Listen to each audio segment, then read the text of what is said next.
On the afternoon of November 22nd, 1945, Annalise Fisher stood motionless in the doorway of the dining hall at Camp Forest, Tennessee, her breath catching in her throat as an impossible aroma drifted toward her. The 28-year-old former communications officer of the Wehrmacht Women's Auxiliary closed her eyes and inhaled deeply, her mind struggling to identify the scent that seemed to reach into her childhood and pull out memories she thought had been buried forever. Roasted meat, sweet and savory at once, mingled with spices she could not name, carried on air thick with warmth and abundance. When she opened her eyes, the scene before her made no sense at all. Long tables draped in white cloth stretched across the hall, and on each table sat platters of golden brown ham, glistening under the fluorescent lights, surrounded by dishes of vegetables and colors she had almost forgotten existed.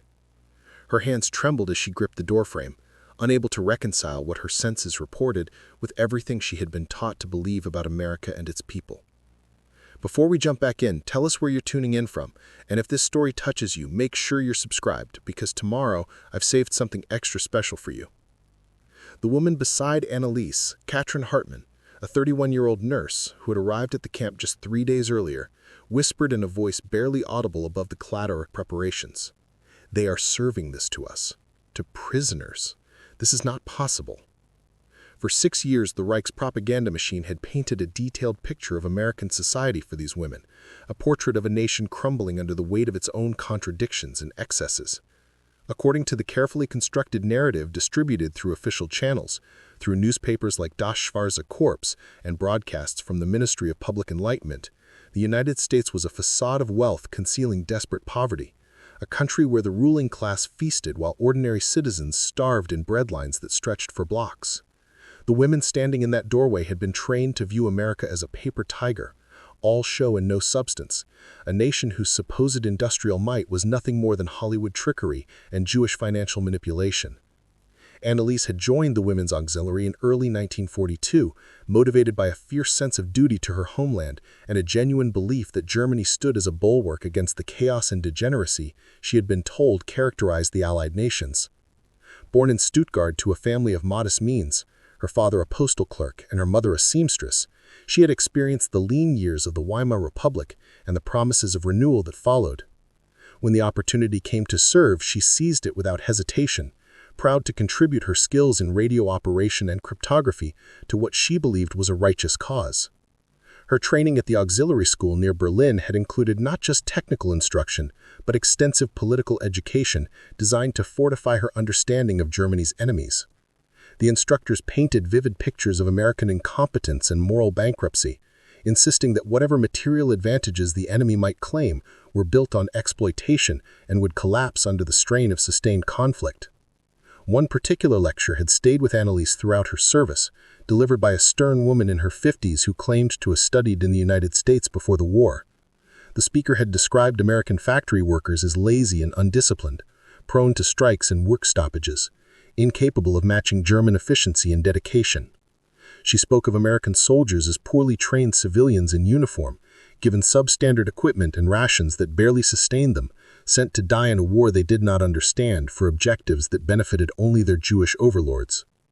The instructor had been particularly emphatic about American food production, claiming that the images of abundance were carefully staged propaganda, that the reality involved severe shortages concealed from the German people to maintain morale. Real Americans, she insisted, were going hungry, while their government spent resources on a war machine that could never match German quality or determination. The reality, of course, bore no resemblance to these carefully constructed lies. By the time Annalise was captured in April 1945, as Allied forces swept through southern Germany, American factories had been operating at full capacity for years, producing weapons, vehicles, and supplies in quantities that would have seemed impossible to German planners. The Ford Motor Company alone was manufacturing a B-24 bomber every hour at its Willow Run plant, a single facility outproducing entire sectors of German industry. American shipyards were launching new vessels at a rate that replaced losses faster than U-boats could sink them, while aircraft production had reached levels that gave the Allies overwhelming air superiority across every theater of operation. In terms of food, the disparity was even more stark and more relevant to the experience that awaited women like Anneliese in captivity.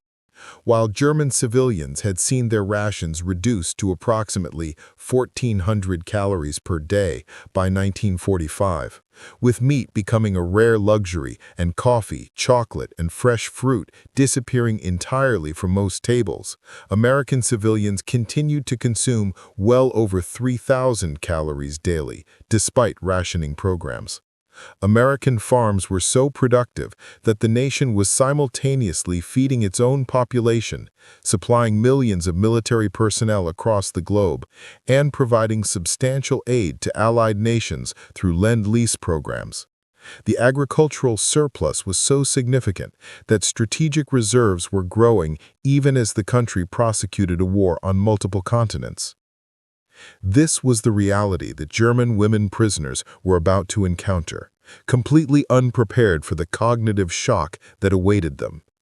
The capture itself had been chaotic and frightening, though not in the ways Anneliese had been led to expect. She and 14 other women from her signals unit had been found in a partially destroyed communications post outside of Heidelberg, their equipment non-functional and their situation hopeless as American forces established control over the area. The officers who took them into custody were businesslike but not cruel, processing them efficiently and separating them from male prisoners in accordance with regulations that seemed surprisingly well organized for an army that was supposedly on the verge of logistical collapse. What struck Anneliese immediately was the condition of the American soldiers themselves. They were well fed to the point that some appeared soft by German military standards, their uniforms clean and properly fitted, their equipment standardized and in good repair.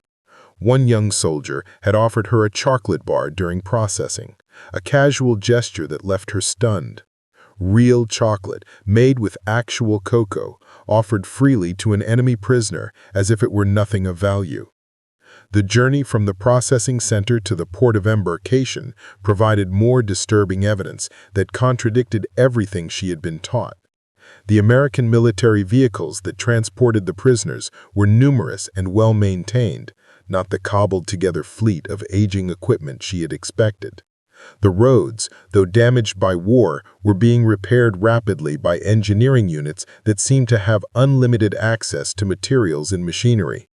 At the temporary holding facility near the coast, the prisoners were given medical examinations that revealed another uncomfortable truth. The American medical personnel had supplies in abundance, clean facilities, and modern equipment.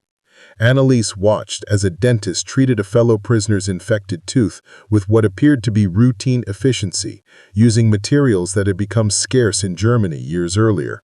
The casual competence of it all was unsettling, as if the Americans were not fighting the same war of attrition and desperation that had defined the German experience. The transport ship that carried Anneliese and 63 other German women across the Atlantic was a converted passenger liner, the USS Hermitage, large enough to accommodate thousands. The women were confined to secure areas below deck, but even these restricted spaces were maintained to standards that seemed extravagant for prisoner transport. The bunks were equipped with clean mattresses and blankets, the sanitation facilities functional, the ventilation adequate. More shocking was the food served during the 2-week crossing. Breakfast included bread that was soft and fresh, not the dense, adulterated loaves that had become standard in Germany, along with something the guards called oatmeal, served with real sugar and canned milk. The portions were substantial enough that Anneliese found herself unable to finish, a situation she had not experienced in years. Preparing and narrating this story took us a lot of time, so if you are enjoying it, subscribe to our channel. It means a lot to us. Now, back to the story.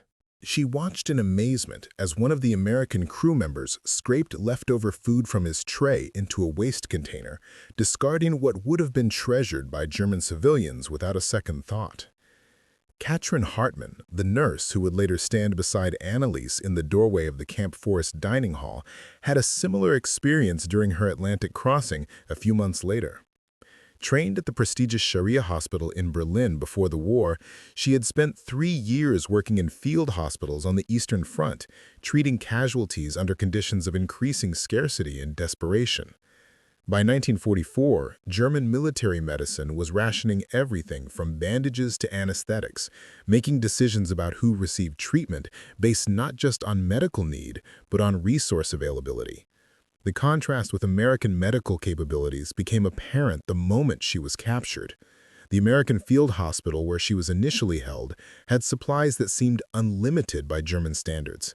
Sulfa drugs, morphine, sterile dressings, all available in quantities that would have been allocated across an entire German division. When she asked a young American medic about supply shortages, he looked confused and said they sometimes ran low on certain items, but nothing critical. His definition of shortage clearly differed dramatically from hers. The arrival at American ports provided yet another layer of revelation for the women prisoners. Annalise's group landed at Norfolk, Virginia in early May 1945, just as the war in Europe was ending. The port facilities were vast beyond anything she had imagined, with dozens of ships being loaded and unloaded simultaneously, cranes moving with mechanical efficiency, warehouses stretching as far as she could see. The sheer scale of the operation suggested logistics capabilities that made German propaganda claims about American industrial weakness seem absurd. As the prisoners were transferred to trains for transport inland, Annalise caught glimpses of the American home front through the windows. The cities they passed through showed no signs of the deprivation she had been told to expect. The buildings were intact, the streets busy with civilian traffic, shops displayed goods in windows. People on the streets were well-dressed and moved with the purposeful energy of a functioning society, not the desperate scrambling of a population on the edge of collapse. The train ride to Tennessee took 2 days, and during that journey, Annalise had time to process what she was seeing and to speak quietly with her fellow prisoners about their own observations. Some, particularly those who had been most committed to Nazi ideology, insisted that what they were witnessing must be staged, a carefully orchestrated display designed to break their morale and extract propaganda statements. Others were less certain, noting that the scale and consistency of what they observed would be impossible to fabricate. The American guards who accompanied them seemed relaxed and casual, not at all like men whose country was supposedly on the verge of economic collapse. They ate their meals openly in front of the prisoners, food that included fresh fruit, meat sandwiches, and coffee that smelled rich and genuine. One guard complained to another about the quality of the sandwich bread, saying it was stale, though to Annalise's eye, it looked fresher than anything she had seen in Germany for years. Camp Forest, located in the rolling hills of central Tennessee, had been established early in the war as a training facility and had been converted to house prisoners as their numbers grew. The women's section was separate from the much larger male prisoner compound, a collection of simple wooden barracks surrounded by wire fencing and guard towers. The accommodations were basic but adequate, with bunks, storage lockers, communal washing facilities, and common areas for recreation. What struck Annalise immediately upon arrival was the orderliness and functionality of it all. The buildings were weatherproof and heated, the plumbing worked reliably, the electrical system provided consistent power. These might seem like minimal standards, but by late-war German conditions, they represented a level of infrastructure maintenance that had become increasingly rare. The first full day at Camp Forest brought a series of small revelations that accumulated into a growing sense of unease about everything Annalise had been taught. The morning began with a wake-up call at 6, followed by a required count and then breakfast in the dining hall. The meal was simple but substantial: scrambled eggs prepared from powder but recognizable as eggs nonetheless, toast with margarine, coffee with sugar and canned milk, and a piece of fruit. Annalise stared at the orange on her tray as if it were an artifact from another world. Fresh citrus had disappeared from Germany years ago, reserved for the military and party elite, yet here it was being served to prisoners as a routine part of breakfast. She ate slowly, savoring each segment, trying to remember the last time she had tasted anything so fresh and sweet. The American server had placed it on her tray without ceremony, as if oranges were ordinary and unremarkable, which perhaps for Americans they were. After breakfast, the prisoners were assigned to various work details in accordance with Geneva Convention protocols that allowed for non-military labor by prisoners of war. Anneliese, with her administrative background, was assigned to assist in the camp office under supervision, filing documents and performing basic clerical tasks. This assignment gave her access to information about camp operations that would prove illuminating in the weeks to come. She learned that Camp Forest housed approximately 800 German women prisoners, along with several thousand male prisoners in the adjacent compound. The camp received daily deliveries of supplies from regional distribution centers, trucks arriving with food, clothing, medical supplies, and maintenance materials in quantities that seemed excessive for a prison facility. The paperwork she processed revealed a supply chain that operated with mechanical efficiency. Requisitions filled promptly, inventory levels monitored carefully, waste tracked and minimized, but still present in amounts that would have been considered scandalous in German logistics. Katrin Hartmann, arriving at Camp Forest in mid-November, was assigned to work in the camp infirmary after her nursing credentials were verified. This position gave her intimate exposure to American military medicine and another uncomfortable data point in the growing evidence that everything she had been told about the enemy was false. The infirmary was well equipped with examination rooms, a small pharmacy, isolation rooms for contagious cases, and modern sterilization equipment. The American medical staff, a mix of military personnel and civilian contractors, treated both prisoners and guards with the same protocols and access to the same medications. When Katrin expressed surprise at this, the head nurse, a woman in her 40s from Ohio, seemed genuinely puzzled by the question. "You're sick, you get treated," she said matter-of-factly. "That's how medicine works." The casual equality of care, the assumption that medical treatment was a basic right even for enemies, contradicted years of instruction about American barbarism and lack of humanitarian values. Some felt resentful that their captors would celebrate while Germany lay in ruins. Others were simply curious about what this American tradition might entail. A few, particularly those who had begun to question the propaganda they had been fed, wondered if the rumored feast would provide yet more evidence that the world they had been taught to believe in had never actually existed. Anneliese found herself in this last category, increasingly troubled by the accumulation of observations that refused to align with her training in indoctrination. The casual abundance she witnessed daily, the well-fed guards who complained about minor inconveniences, the systematic efficiency of American logistics, the routine medical care, the fresh fruit at breakfast, all of it suggested a society operating from a foundation of prosperity that made German wartime claims about American weakness seem not just wrong, but absurdly wrong. She had started keeping a mental catalog of contradictions, moments when reality directly refuted propaganda, and the list grew longer each day. The upcoming Thanksgiving meal, she suspected, would add a significant entry to that catalog, though she could not have imagined just how profound that addition would be. The evening of November 21st brought a notice posted in the barracks common area informing prisoners that the following day would be Thanksgiving, a major American holiday, and that a traditional meal would be served at noon in the dining hall. Attendance was mandatory as part of regular camp routine, but the notice emphasized that the meal was being provided in the spirit of the holiday and in accordance with Geneva Convention requirements for adequate prisoner nutrition. The dry bureaucratic language could not conceal what was being announced. Their captors intended to feed them a feast. The women gathered around the notice, reading it multiple times, speaking in low voices about what it might mean. Some remained suspicious, convinced it must be a propaganda exercise. Cameras would record grateful prisoners enjoying American generosity. Footage would be used to suggest humane treatment while hiding harsher realities. Others simply shrugged, accepting that whatever happened would happen, their agency in the situation being minimal regardless of American intentions. That night, Anneliese lay awake in her bunk, listening to the quiet breathing of the other women in the barracks, her mind churning through the implications of everything she had experienced since capture. 6 months ago, she had been a loyal member of the Wehrmacht Auxiliary, confident in German superiority and Allied degeneracy, convinced that her side represented civilization against chaos. Now, well-fed and healthy in an American prison camp, waiting for her captors to serve her a holiday feast, she found her certainties dissolving like sugar in water. The cognitive dissonance was almost physical, a tension in her chest that made sleep difficult. Tomorrow would bring either confirmation of her growing doubts or evidence that would allow her to retreat back into the comfortable narratives she had been taught.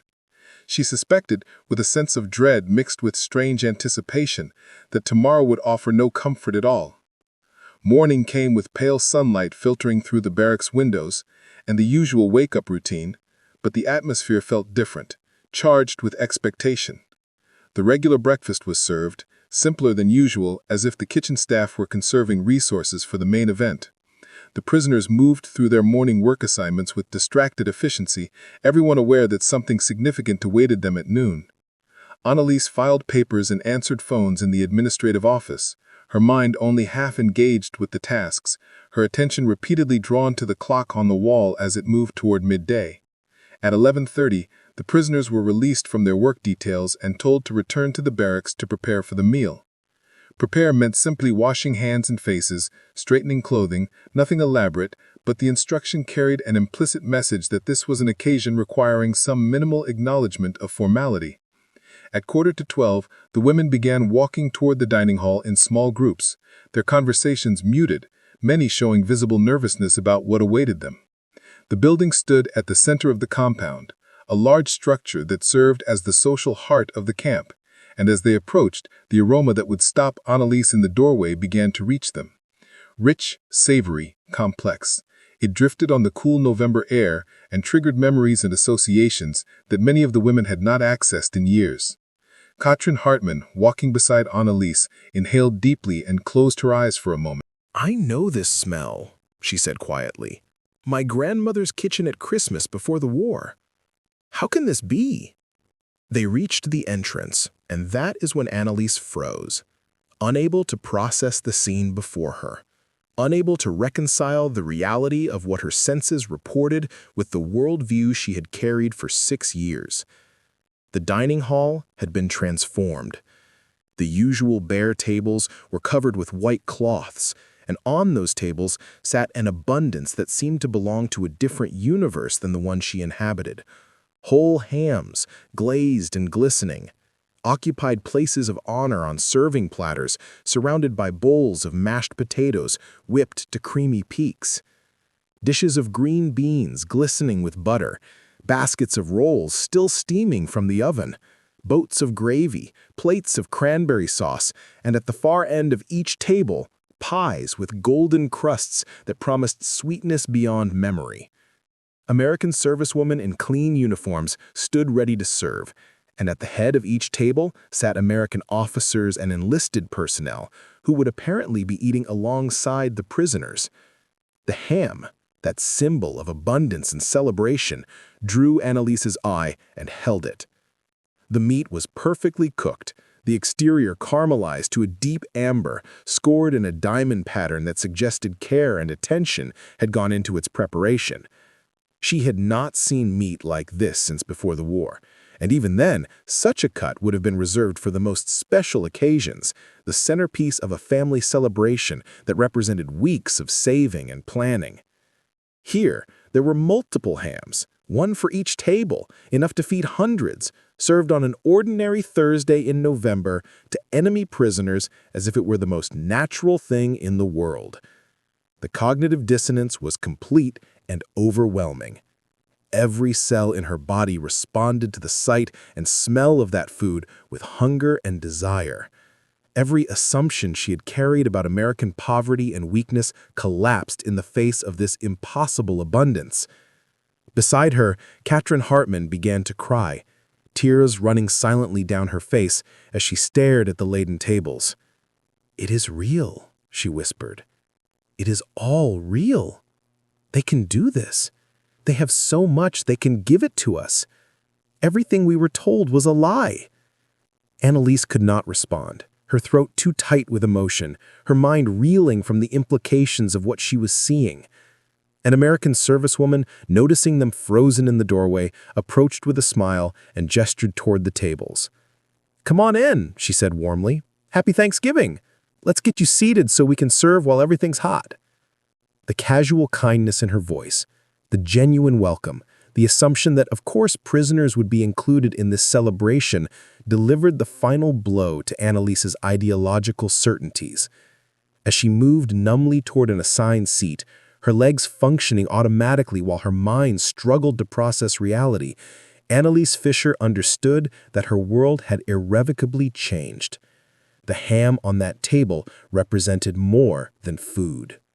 It symbolized the complete failure of an information system that had shaped her entire adult life. The sweet, savory aroma of that roasted meat would become the scent of revelation, the smell that marked the moment when propaganda met reality and shattered into fragments that could never be reassembled into their original form. What happened next, the actual consumption of that Thanksgiving meal and its aftermath, would cement this transformation and send ripples through the lives of these women that would extend far beyond their captivity. The serving began with a ritualistic formality that felt surreal given the circumstances. American servicewomen moved along each table with practiced efficiency, carving thick slices from the glazed hams and placing generous portions on each prisoner's plate, before adding scoops of mashed potatoes, green beans, stuffing, and cranberry sauce. The portions were not meager or calculated to provide minimum sustenance, but abundant in a way that suggested genuine hospitality rather than mere obligation. Annalise watched her plate fill with more food than she would typically consume in an entire day, perhaps even 2 days by the standards she had known in the final years of the war. The woman serving her, a corporal with auburn hair and a name tag that read, Mitchell, smiled as she added an extra roll to the plate and said, "Enjoy the meal," with such genuine warmth that Annalise felt her throat tighten with unexpected emotion. Around the dining hall, similar scenes played out as nearly 200 German women prisoners took their seats and received their portions. The reactions varied dramatically based on individual temperament and political conviction. Some women stared at their plates in stunned silence, unable to process what they were seeing. Others began eating immediately, with an urgency that spoke to years of deprivation finally being acknowledged by their bodies. A few wept openly, tears falling onto the white tablecloths as the reality of the moment overwhelmed carefully maintained defenses. Greta Zimmermann, a former administrative clerk with the Luftwaffe who had been captured near Munich in late April, sat rigidly in her chair, refusing to touch her food for several minutes. "This is propaganda," she insisted to the woman beside her, her voice tight with anger. "They are filming this to show how well they treat us while Germans starve. We should refuse it on principle." But there were no cameras in evidence, no photographers documenting grateful prisoners, no officials making speeches about American generosity. The meal was simply happening, served with the same matter-of-fact efficiency that characterized everything else at Camp Forest. The American personnel ate identical food at their tables, engaged in casual conversation, and paid no particular attention to the prisoners beyond ensuring everyone was served. If this was propaganda, it was propaganda of the most subtle and devastating kind, requiring no speeches or staged photographs, simply allowing the material reality to speak for itself. After several minutes of internal struggle, even Greta picked up her fork and began to eat, her ideological resistance crumbling in the face of hunger and the undeniable reality of the food before her. Annalise cut a small piece of ham and brought it to her mouth. The meat warm and tender, the glaze sweet with hints of clove and brown sugar. The flavor exploded across her tongue with an intensity that made her eyes water. It was not just the taste itself, but what it represented. The casual abundance that could produce such quality, the agricultural systems that could generate surplus meat even during wartime, the logistics that could deliver it fresh to a prison camp in rural Tennessee, and the cultural confidence that made it seem natural to share this abundance with enemy captives. She chewed slowly, savoring not just the flavor, but trying to absorb the implications of what this simple act of eating revealed about the world she inhabited. Every bite was evidence that contradicted years of careful indoctrination, every swallow an admission that she had been deceived about fundamental realities. Katrin Hartmann ate with tears streaming down her face, making no attempt to hide her emotional response.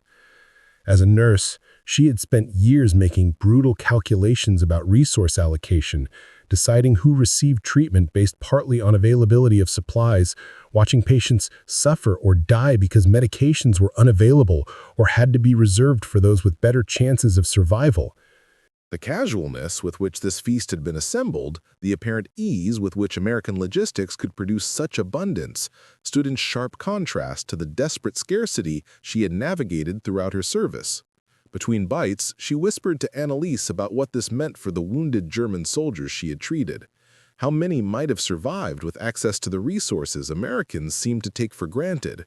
How the entire calculus of suffering and survival had been skewed by industrial capacity the German leadership had either not understood or had chosen to ignore. The meal continued for over an hour, with American servers making rounds to offer second helpings to any prisoner who wanted more. This casual offer of additional food, as if there were no concern about supply or rationing, delivered another psychological blow to women who had spent years carefully portioning inadequate rations. Several prisoners accepted seconds tentatively, as if expecting the offer to be withdrawn or revealed as a cruel joke. When the additional portions arrived without comment or judgment, the message was clear. There was enough. There had always been enough. The scarcity that had defined German civilian and military life for years was not a universal condition of wartime, but a specific failure of German systems to match American productive capacity. Dessert arrived in the form of pumpkin and apple pies, served with fresh whipped cream that had been prepared that morning from real cream, not the ersatz substitutes that had become common in Germany. The pies were rich and sweet, the crusts flaky and golden, representing a level of culinary care that seemed extravagant for a prison camp meal. Annalise ate her slice slowly, trying to make it last, knowing that when this meal ended, she would have to confront the full weight of what it meant. The American woman seated at the head of her table, a lieutenant whose name tag identified her as Roberts, noticed her careful consumption and smiled. "We have more if you'd like another piece," she offered. The bakery made extras. The simple statement contained worlds of meaning. Extras. Surplus. The casual production of more than necessary, held in reserve against the possibility that someone might want additional helpings. As the meal wound down and prisoners began pushing back from tables that still held food, despite generous portions and second helpings, the conversations in the hall shifted from stunned silence to low-murmured discussions about what they had just experienced. The cognitive dissonance was nearly universal, cutting across educational backgrounds and levels of political commitment. Even those who had been most skeptical of Nazi propaganda found themselves struggling to reconcile this reality with their previous understanding. The feast they had just consumed was not a one-time show, but appeared to be simply an elevated version of the daily abundance they had been witnessing since capture. If Americans could casually produce this level of feast for prisoners during wartime, what did that suggest about peacetime capacity? What did it mean for German claims about economic superiority and inevitable Allied collapse? In the days following Thanksgiving, the impact of that meal rippled through the prisoner population in ways both subtle and profound. Physical effects were immediate and measurable. Several women experienced digestive distress from consuming richer food than their systems had processed in years, their bodies unaccustomed to such concentrated nutrition. The camp medical staff treated these cases with routine efficiency, providing medications and dietary adjustments without judgment or commentary. But beyond the physical reactions, psychological effects proved more lasting and complex. The feast had forced a confrontation with reality that many prisoners had been avoiding or minimizing during their initial months of captivity. It was possible to rationalize away daily adequate meals as meeting minimum Geneva Convention standards, possible to explain American material comfort as temporary or regional or exaggerated. It was much harder to explain away a voluntary feast served to enemies with such obvious abundance and care. Annalise found herself obsessed with understanding the mechanics behind what she had witnessed. Working in the administrative office gave her access to supply requisitions and delivery schedules, documents that revealed the systematic nature of American logistics. She began paying attention to the paperwork that crossed her desk, noting patterns in ordering and distribution. The supplies for the Thanksgiving meal had been requisitioned weeks in advance through standard channels approved by regional supply depots and delivered on schedule along with regular shipments. There was no evidence of special arrangements or unusual allocations, suggesting that producing a feast for several thousand people, including prisoners, was within the normal operational capacity of the system. This normality was perhaps more devastating than any exceptional effort would have been, because it indicated that such abundance was not achieved through extraordinary measures, but was simply how American logistics functioned routinely. The requisition forms told a story of systematic efficiency that contradicted everything German propaganda had claimed about American chaos and incompetence. Each item was tracked through multiple checkpoints, inventory levels were monitored in real time across the supply network, and automated reordering ensured that stockpiles never dropped below established minimums. The paperwork revealed redundancy and overlap in the system, multiple suppliers for critical items, backup distribution routes, contingency plans for disruptions. This was not the fragile, improvised logistics of a nation struggling to sustain war effort, but the robust, over-engineered systems of a country operating well within its capacity.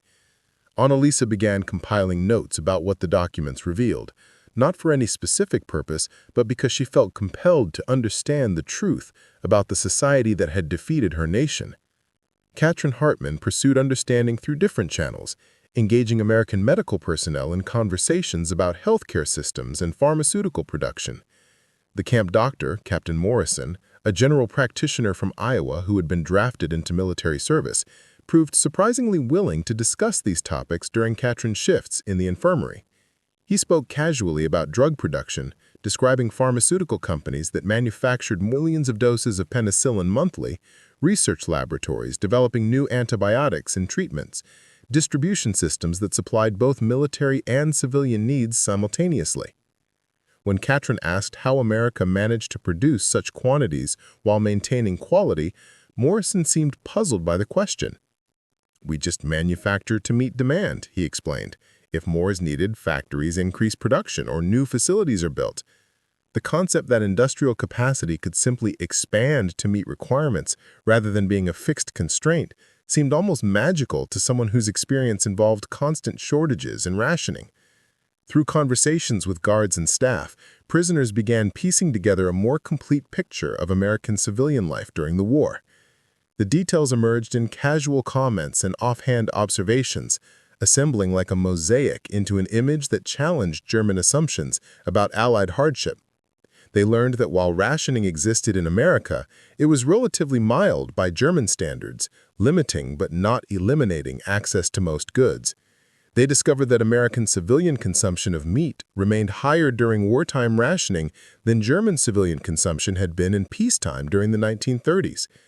They heard about war bonds and scrap drives, voluntary programs to support the war effort, but these were framed as civic participation rather than desperate necessity.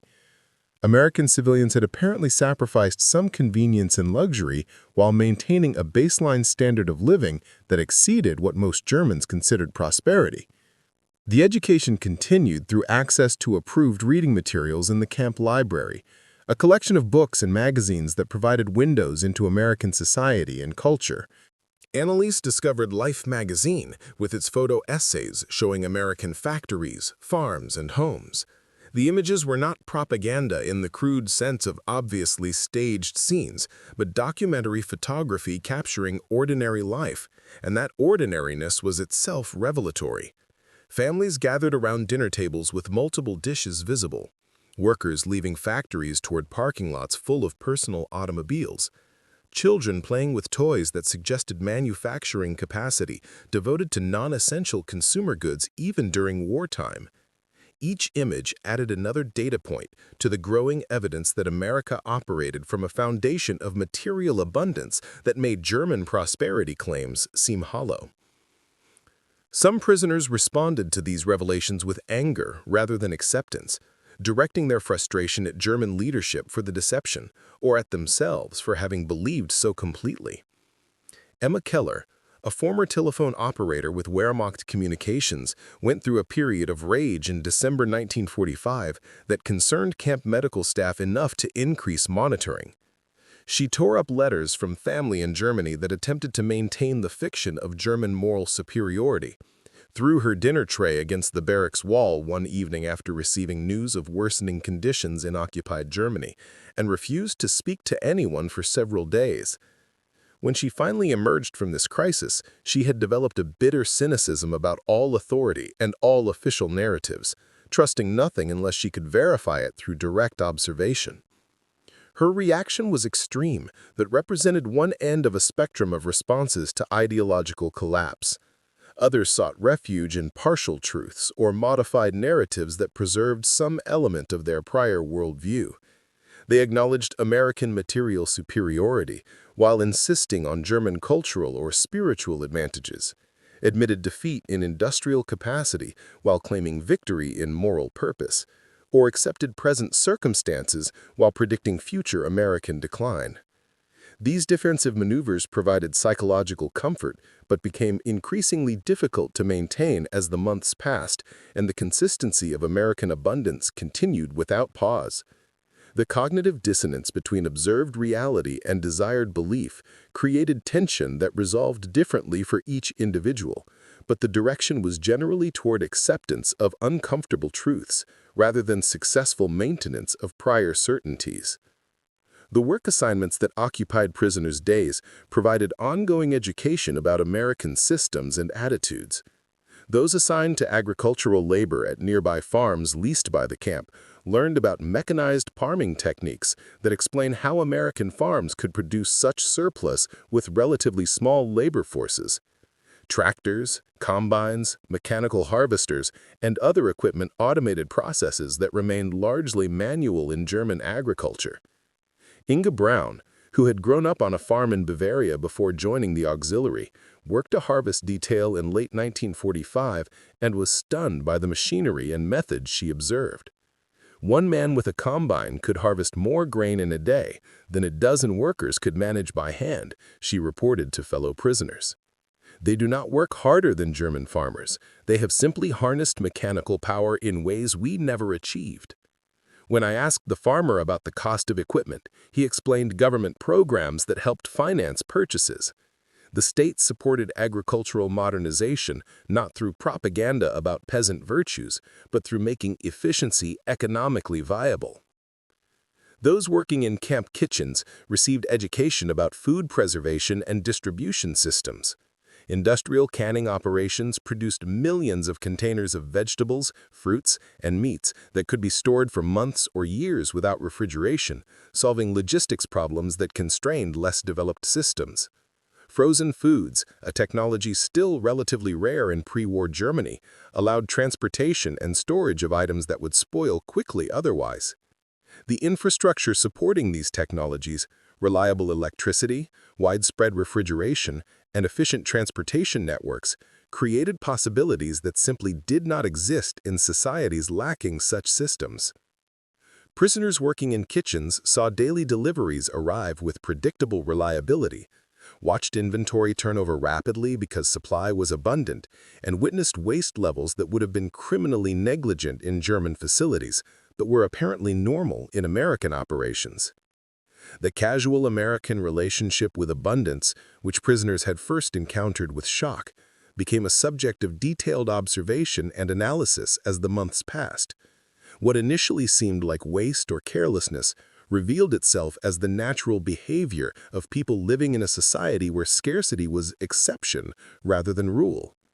When an American guard complained about coffee being too weak or bread being slightly stale, she was not being spoiled or ungrateful, but expressing expectations shaped by a baseline of consistent quality. When kitchen staff discarded food that was still edible by German standards, they were following safety protocols and quality standards that assumed adequate supply would allow replacement. These behaviors made sense within a context of abundance and seemed alien only to those whose experience had been defined by scarcity. By early 1946, as winter settled over Tennessee, and news from Germany described severe shortages and difficult conditions in occupied zones, the contrast between prisoner experience and homeland reality became starker. Letters from family members described hunger, cold, lack of basic necessities, desperation that made survival uncertain. Meanwhile, prisoners at Camp Forest lived in heated barracks, ate 3 full meals daily, received adequate medical care, and had access to recreational activities and educational programs. The inversion was psychologically devastating for many. To be better fed and housed as prisoners than family members were as civilians in their homeland forced a reckoning with the complete failure of German systems to provide for their people. The propaganda about superior German organization and efficiency dissolved in the face of this fundamental failure to meet basic needs. Anneliese received letters from her sister in Stuttgart throughout late 1945 and early 1946 that documented deteriorating conditions in the occupied city. Food rations had been reduced to levels that barely sustained life, fuel for heating was nearly unavailable, and the black market had become essential for survival but operated at prices that made most goods inaccessible to ordinary families. Her sister wrote with desperation about children showing signs of malnutrition, elderly relatives dying from cold and hunger-related illnesses, and a general atmosphere of hopelessness as people struggled to comprehend how completely their world had collapsed. Reading these letters while living in relative comfort created guilt and confusion that Anneliese struggled to process. She began including small gifts with her return correspondence, items from the camp canteen purchased with the small wages prisoners earned for their labor, packages that seemed insignificant by American standards but represented relative luxury to recipients in Germany. The psychological transformation occurring among the prisoners became visible in changing behaviors and attitudes as 1946 progressed. The initial rigid separation many had maintained between themselves and their captors began to erode as practical necessity and human nature asserted themselves. Prisoners and guards developed working relationships that occasionally deepened into something approaching friendship. Cautious conversations about families and hopes and fears that bridged the divide between enemy peoples. These personal connections provided context that statistics and observations alone could not convey, revealing Americans as ordinary humans with their own struggles and limitations, rather than the caricatures of propaganda. Understanding that the abundance they witnessed was not the result of special virtue or racial superiority, but rather historical circumstance and institutional development, made it possible to acknowledge American advantages without accepting inherent German inferiority. As spring approached and discussions began about eventual repatriation, prisoners faced decisions about how to process and integrate their experiences once they returned to Germany. Some, like Anneliese, resolved to be truthful about what they had witnessed, regardless of how uncomfortable those truths might be for audiences still invested in defeated ideologies.